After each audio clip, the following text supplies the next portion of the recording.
This is woke media's rallying cry, a cry for freedom and justice. You're watching woke media, the call of the one. All woke media, come to the free land.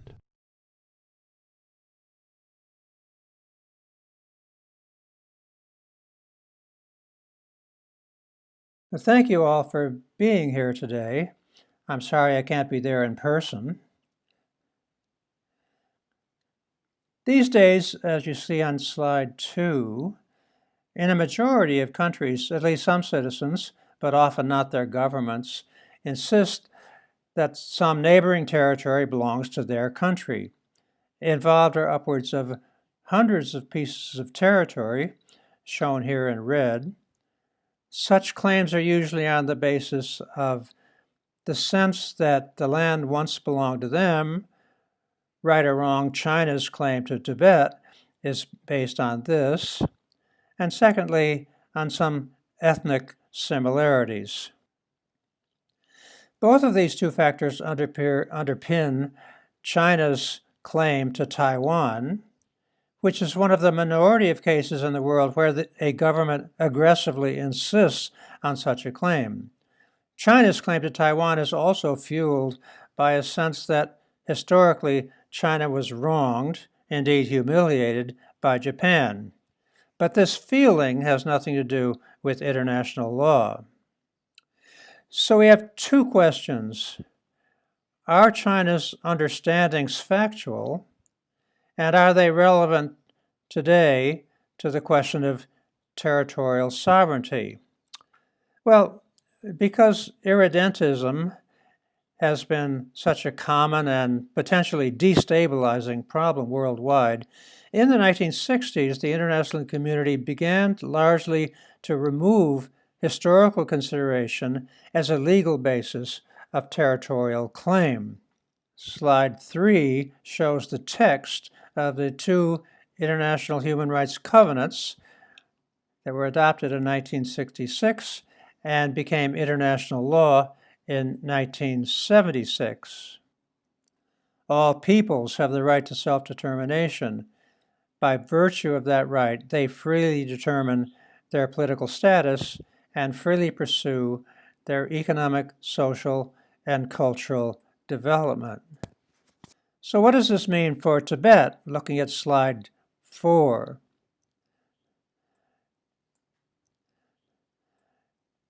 Under the new legal regime, ethnicity remained relevant, especially where the population was uniformly of one ethnicity. But it certainly was not the intent of the covenant's framers to give legitimacy to all sorts of irredentist claims based on co-ethnicity. On the contrary, the purpose was to prevent land grabs and allow people in a disputed territory to determine their own future. So for at least half a century, the principle of self-determination of peoples has been established in international law as an absolute right. That's because the two international human rights covenants, the International Covenant on Civil and Political Rights and the International Covenant on Economic, Social, and Cultural Rights, say so. Unfortunately, China tries to rely on an inauthentic version of these treaties, which has the effect of denying the rights of peoples to self-determination. For our purposes, the various discrepancies between the authentic and Beijing's preferred text are important only with regard to one issue. What is the meaning of the phrase, "all peoples have the right to self-determination"? In the actual Chinese text passed by the United Nations, peoples was Minzu, so it is pretty clear what it meant. Turning to slide 5, when it comes to Tibet, in the context of international law, Tibet, that is the Dzongren of the Tibetan Plateau, without question had the legal right of self-determination. That is what the very first articles of both human rights covenants say. Slide 6 Denying the right of self-determination violates international law. China tries to get around this claim by claiming that it is not Minzu who have the right of self-determination, but rather only whole citizenry, or renmin, that have that right. Unfortunately for China, that is not what the covenants say. Slide 7. What about Taiwan? Does the principle of self-determination of peoples apply there? I will argue that it does, but one has to admit that the case of Taiwan's right to self-determination is not as simple as Tibet's. There are a number of complications. Taiwan calls itself the Republic of China, which for a short time, 1945 to 1949, included both the mainland and Taiwan. So from that perspective, Taiwan was simply a part of China.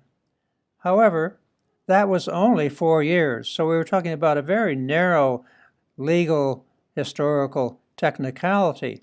It is simply not reasonable to decide a major issue on such a narrow basis, especially in the light of the fact that the human rights covenants say something different.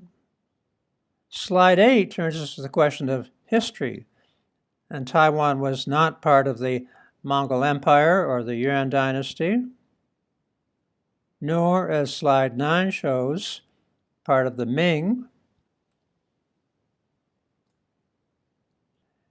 nor, as slide 10 shows,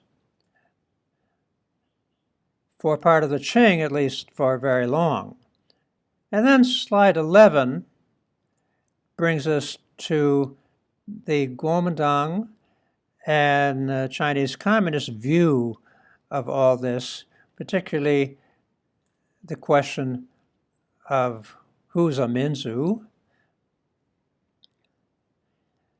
And the left side shows the Wugada Minzu that the Kuomintang likes to think in terms of, and the right side shows the 56 officially recognized by the Chinese Communist Minzu. And then, of course, looking at Taiwan, well, Taiwan, from the Chinese Communist point of view, consists of two Minzu, the Han and the Gaoshangzu. But, of course, neither of those are authentic ethnic groups. Gaoshangzu is simply a territorial designation, not an ethnicity. And the whole idea of the Han being a single ethnicity is rather dubious. Slide 12 looks more in depth at the question of the various Aborigines and the Han. And then if all of these so-called ethnic groups are artificial constructs, as I argue they are, then the people concerned have a right to reconstruct, to redefine their Minzu status. Slide 13. China insists that the Taiwanese are not a people in their own right, but rather a renmin